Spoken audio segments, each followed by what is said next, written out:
I'm going to show you guys a storyline of what happened when I had the whooping cough, okay?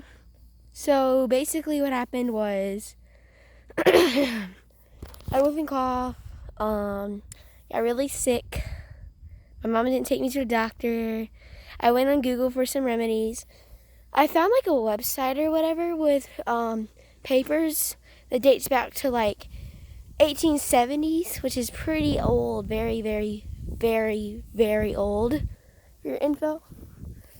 And it said to do drugs, to take cocaine and drink and smoke to get rid of the whooping cough.